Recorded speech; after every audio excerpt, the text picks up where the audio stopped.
Pada suatu hari, sebuah truk berhenti di penjara membawa seorang narapidana baru yang akan dieksekusi.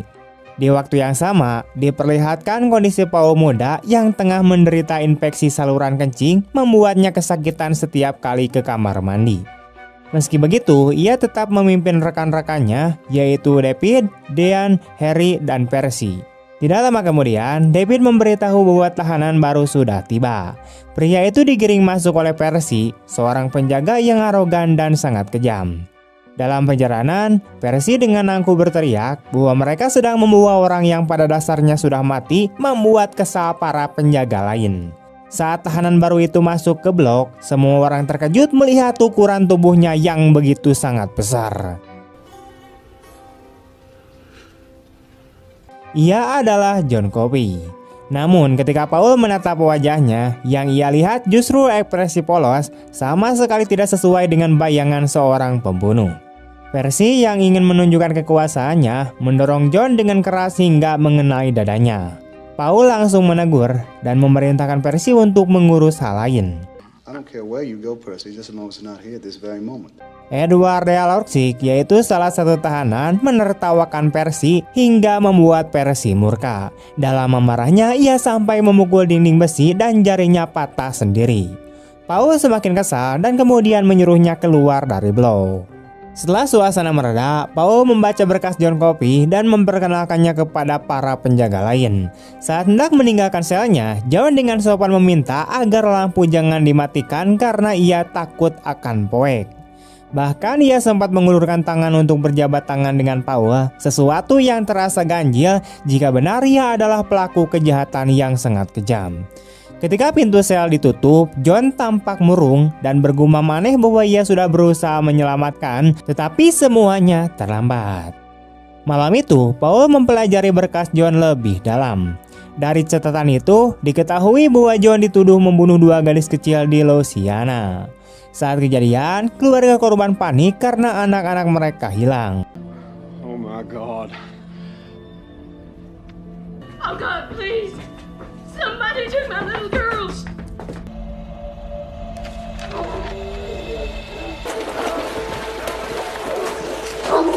Sang ayah, tetangga, dan aparat melakukan pencarian hingga menemukan sebuah boneka penuh darah. Tidak lama kemudian, mereka melihat John dengan tubuh penuh bercak darah, menangis dan menggendong kedua gadis yang sudah tak bernyawa. Ayah korban langsung memukulinya habis-habisan. John hanya bisa mengatakan bahwa ia mencoba menyelamatkan, tapi semuanya sudah terlambat. Polisi kemudian menangkapnya dan menjatuhkan tuduhan pembunuhan. Mendengar semua itu, Paul merasa sangat berat hati dan sulit percaya bahwa John benar-benar sanggup melakukan tindakan kejam seperti itu. Setibanya di rumah, Paul menceritakan keganjilan itu kepada istrinya. Keesokan harinya, ia dan Dean sedang membersihkan kursi listrik ketika mendengar tawa David. Mereka segera menghampiri dan melihat seekor tikus kecil yang muncul dari ruang isolasi. Anehnya, tikus itu tidak takut pada manusia dan malah tampak jinak. David memberinya biskuit, lalu hewan itu kembali ke ruang isolasi.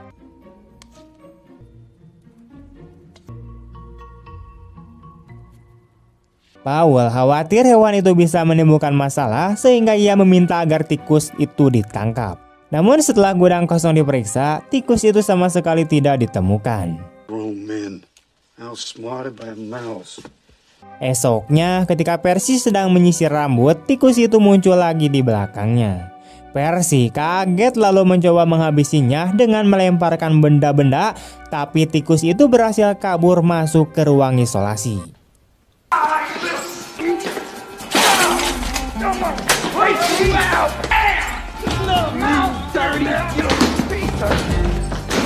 Percy kembali mencari ke dalam, namun tetap gagal menemukannya.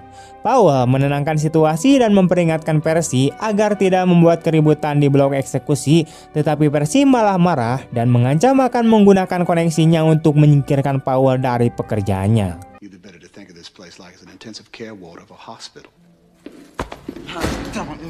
Hal itu membuat David naik pitam dan hampir menyerang Percy, di mana beruntung Paul bisa menengahi. Dengan tegas ia memperingatkan Percy bahwa jika berani melanjutkan ancaman itu, ia sendiri yang akan menanggung akibatnya. Beberapa hari kemudian, mereka melakukan gladi bersih eksekusi untuk tahanan bernama Arlen Bitterbuck. Percy sempat bertanya mengapa selalu ada spons basah yang ditempatkan di kepala narapidana dan dijelaskan bahwa fungsi itu untuk mempercepat aliran listrik ke otak agar eksekusi tidak terlalu menyakitkan. Setelah gladi selesai, tibalah saat eksekusi sungguhan. Arlen sempat berbicara panjang dengan Powell, lalu dibawa ke ruang eksekusi di hadapan banyak saksi. Saat listrik dijalankan, tubuh Arlen kejang, namun setelah diperiksa dokter, ia ternyata masih hidup sehingga perlu disetrum kembali. Roll on, two. Again. David sempat ragu, tapi akhirnya eksekusi kedua memastikan Arlen benar-benar meninggoy. Sesudah itu, Percy dengan sengaja melontarkan hinaan pada jasad Arlen, membuat David marah dan menegurnya agar belajar menghormati yang sudah mati. Tidak lama setelah itu, Paul bertanya pada Percy mengapa ia menolak tawaran bekerja di rumah sakit jiwa dengan gaji yang lebih besar. Percy menjawab bahwa ia ingin merasakan lebih dulu pengalaman mengeksekusi orang sebelum pindah ke Bir Brigade Islum. Dari sini semakin jelas bahwa Percy menikmati penderitaan orang lain. Paul berpikir mungkin ia bisa memberikan kesempatan itu kepada Percy, tapi tentu dengan syarat Percy harus mengubah sikapnya. Keesokan harinya, para penjaga melihat Edward Delacroix sangat akrab dengan tikus kecil itu. Rupanya ia melatihnya melakukan trik-trik sederhana, bahkan memberi nama Mr. Jingles. Hewan itu pintar dan jinak, membuat semua penjaga kagum. Percy kali ini tampak lebih ramah, bahkan menawarkan diri mencarikan kotak kecil sebagai rumah untuk Mr. Jingles. Sore harinya, Paul menemui Warden Hall yang sedang putus asa karena istrinya baru saja divonis menderita tumor otak yang tidak bisa disembuhkan. Warden bingung bagaimana harus memberitahu istrinya bahwa ajal sudah dekat. Malam harinya, Paul terbangun karena sakit akibat infeksinya makin parah. Ia sampai keluar rumah dan berbaring di tumpukan kayu karena tidak tahan. Keesokan paginya, seorang tahanan baru bernama Bill Wharton dibawa ke penjara oleh Harry, Dean, dan Percy. Sebelumnya, Wharton sempat diberi obat penenang di rumah sakit jiwa. Saat rombongan tiba, Paul sudah menunggu di blok. Dari balik jeruji, John Coffey berbisik memperingatkan agar mereka berhati-hati.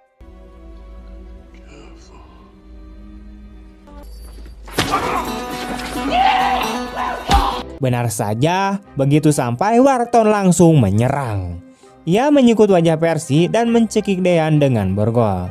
Paul berusaha menolong, namun Wharton menendang selangkangannya dengan keras hingga ia jatuh kesakitan. Paul mencoba bangkit sambil mengerahkan pistol, tapi sulit karena Wharton menahan Dean terlalu dekat. Paul memerintahkan Percy untuk menyerang Wharton, namun Percy membeku ketakutan. Untungnya, David datang dan memukul kepala Wharton hingga membuatnya terjatuh. Where'd you come from? Piss on me.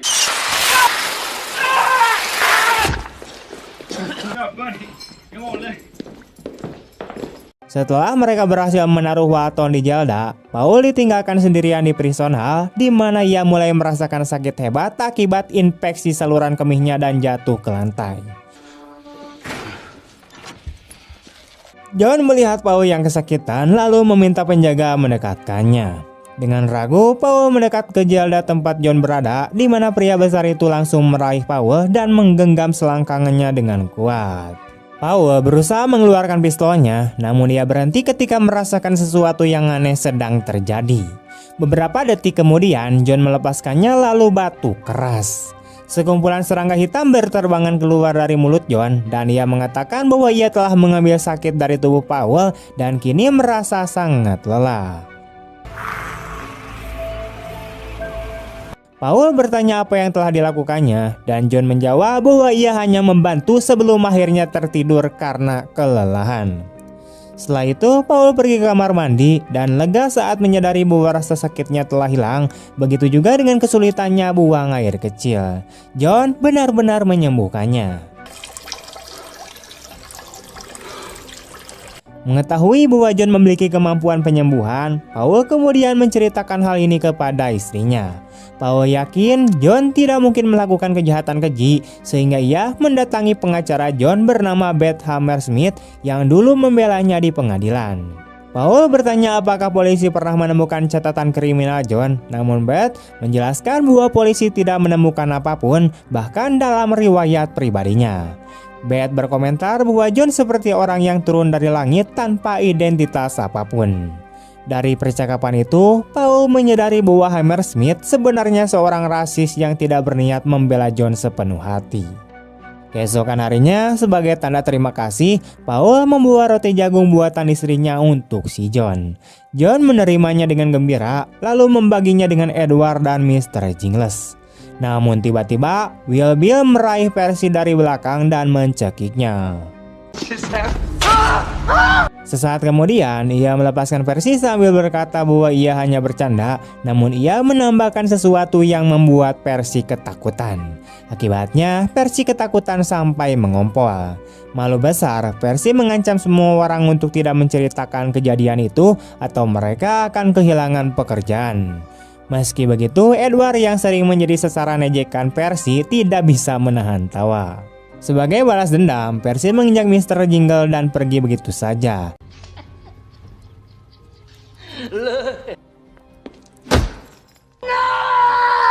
Edward menangis histeris melihat tikus kesayangannya sekarat. John kemudian meminta agar tikus itu diberikan kepadanya karena ia mungkin bisa menyelamatkannya. Paul menyerahkan Mr. Jingle kepada John yang lalu melakukan penyembuhan di depan semua penjaga. Seperti sebelumnya, sekumpulan serangga hitam keluar dari mulut John dan Mr. Jingles kembali sehat seolah tidak pernah terluka.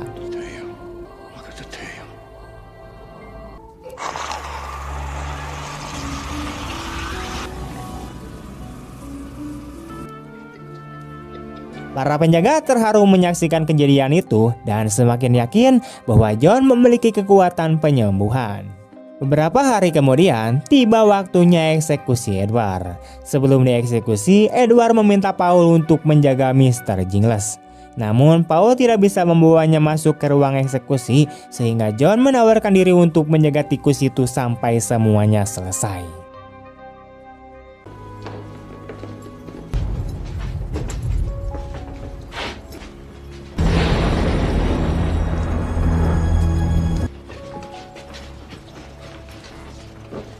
Edward lalu diikat di kursi listrik. Ia meminta maaf atas semua kejahatannya dan berharap seandainya ia tidak pernah melakukannya. Para penjaga itu terbawa emosi, namun Percy dengan sengaja berkata ke Edward bahwa tidak ada seorang pun yang akan merawat Mr. Jingle setelah ia mati, membuat Edward semakin sedih.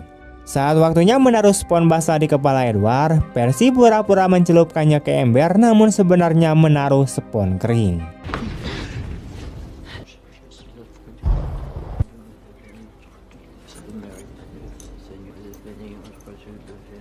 Paul mulai curiga ketika melihat lantai tidak basah sama sekali, namun sebelum ia bisa menghentikannya, Percy memberi isyarat untuk menarik tuas. Karena spons kering, tubuh Edward pun tersiksa hebat saat tersengat listrik. Para saksi menjerit ngeri dan David memohon pada Paul untuk memutus aliran listrik, tapi Paul tahu betul bahwa hal itu justru akan memperpanjang penderitaan Edward. Api mulai menyala dari tubuh Edward, membuat Percy panik, namun Paul memaksanya untuk tetap menatap akibat perbuatannya.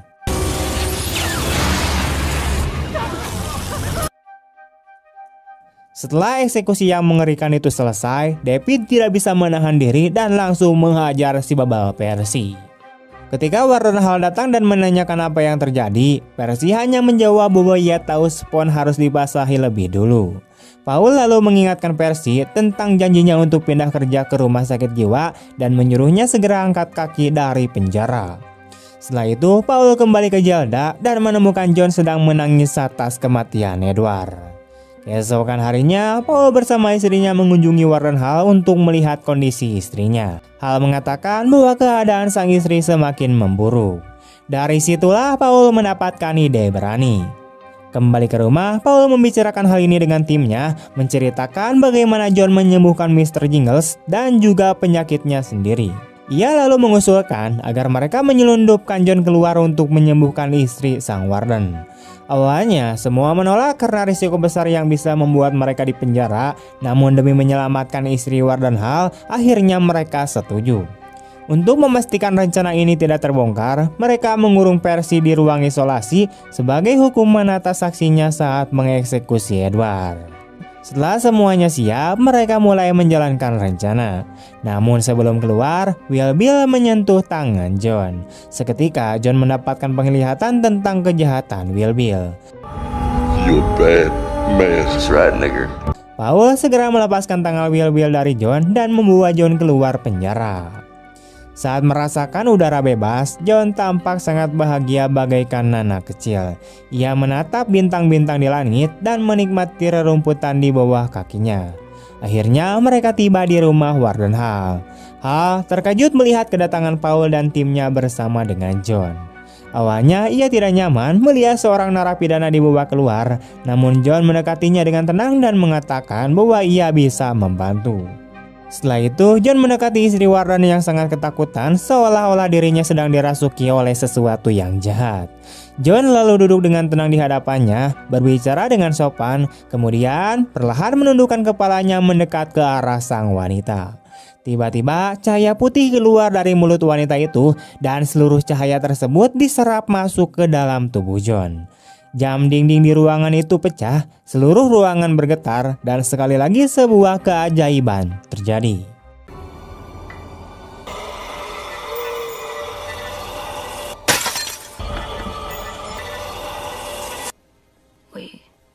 Tidak lama kemudian, warna wajah sang istri Warden kembali normal, dan penyakit yang merenggut kesehatannya hilang begitu saja. Melihat istrinya sembuh dan selamat, Warden Hall tidak bisa menahan tangisnya. Namun kali ini John tidak mengeluarkan serangga hitam dari mulutnya seperti biasanya. Ia justru menelannya kembali ke dalam tubuhnya. Sang wanita bangkit dari ranjang dan mengatakan bahwa dirinya pernah melihat John di dalam mimpi. Ia kemudian melepaskan kalungnya dan memberikannya kepada John sebagai tanda terima kasih. Beberapa saat kemudian, John yang sangat kelelahan dibawa kembali ke penjara untuk beristirahat. Tidak lama setelah itu, Paul dan David menemui Percy dan membebaskannya dengan syarat ia harus benar-benar berhenti menjadi penjaga penjara. Namun tepat setelah Percy keluar, John akhirnya melepaskan serangga hitam dari tubuhnya dan langsung masuk ke dalam tubuh Percy.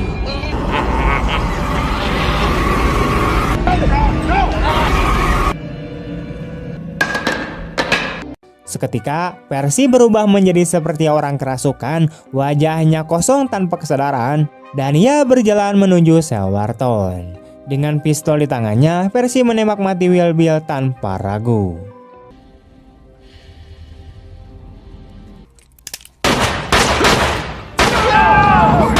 Paul kemudian menghampiri John dan bertanya mengapa ia membiarkan Percy dirasuki serangga dan membuatnya menghabisi Wild Bill.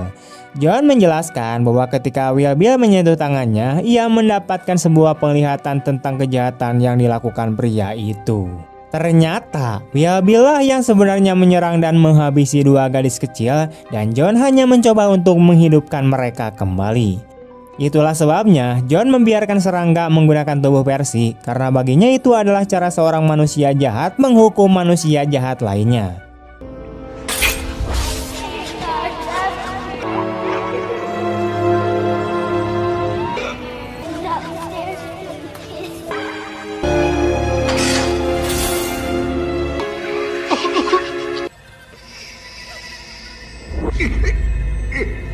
Sejak kejadian itu, Percy tidak pernah kembali normal dan akhirnya dipindahkan ke rumah sakit jiwa, yaitu tempat kerja yang seharusnya ia masuki sejak awal. Sesampainya di rumah, Paul berbicara dengan istrinya tentang dilema besar yang sedang ia hadapi. Ia yakin bahwa John tidak bersalah, namun tidak ada yang bisa ia lakukan untuk menyelamatkan John dari eksekusi. Saat hari eksekusi semakin dekat, Paul berbincang dengan John dan menanyakan apakah ia mau melarikan diri dari penjara. Paul mengatakan bahwa jika ia membiarkan eksekusi itu terjadi, ia tidak tahu bagaimana caranya ia bisa mempertanggungjawabkan hal itu di hadapan Tuhan.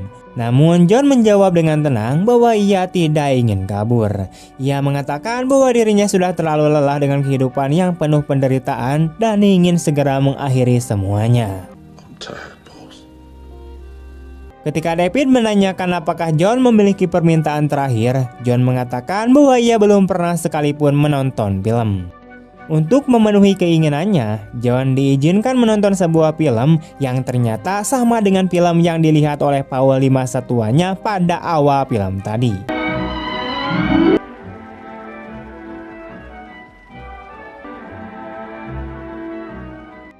Beberapa hari kemudian tibalah saatnya eksekusi John. Ia dibawa ke ruang eksekusi di mana para saksi sudah hadir, termasuk orang tua dari dua gadis yang sebenarnya dibunuh oleh Wild Bill. John merasa sangat takut ketika melihat wajah-wajah penuh kebencian yang menatapnya.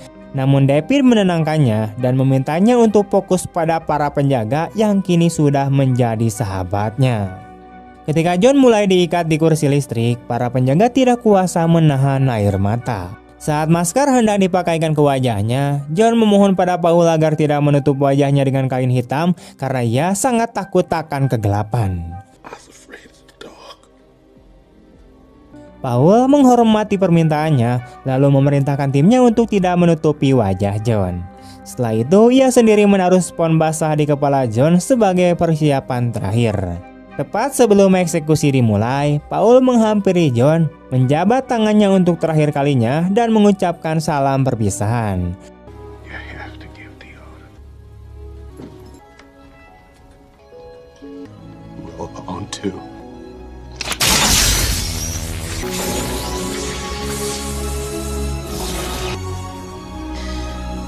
Sesaat kemudian arus listrik dinyalakan dan tubuh John kejang-kejang hingga akhirnya meninggal dunia. Semua penjaga yang tahu betul bahwa John adalah pria polos yang memiliki hati bersih tidak kuasa menahan tangis mereka. Bertahun-tahun setelah kejadian itu, Paul menceritakan kepada temannya bernama Alain bahwa eksekusi John adalah eksekusi terakhir yang ia jalani dalam hidupnya. Setelah itu, Paul memilih berhenti dari pekerjaannya sebagai kepala penjaga, begitu juga dengan rekannya yang bernama David. Namun ketika Alain mendengar kisah itu, ia sempat berpikir bahwa semua hanyalah cerita karangan belaka. Untuk membuktikannya, Paul mengajaknya ke sebuah rumah tua di dalam hutan. Di dalam rumah itu, Paul membuka sebuah kotak kecil dan dari sana muncul seekor tikus yang ternyata adalah Mr. Jingles, tikus kecil yang pernah diselamatkan John bertahun-tahun lalu. Paul menjelaskan bahwa usia Mr. Jingles kini sudah mencapai lebih dari 100 tahun berkat kekuatan penyembuhan John. Paul juga mengungkapkan bahwa sebagian dari kekuatan John pernah ditransfer kepadanya ketika mereka bersentuhan tangan, dan itulah alasan mengapa ia masih hidup sehat hingga kini meski usianya sudah sangat tua. Namun bagi Paul, panjangnya umur bukanlah berkah, melainkan sebuah hukuman dari Tuhan karena ia pernah mengeksekusi salah satu mukjizat yang dikirim ke dunia.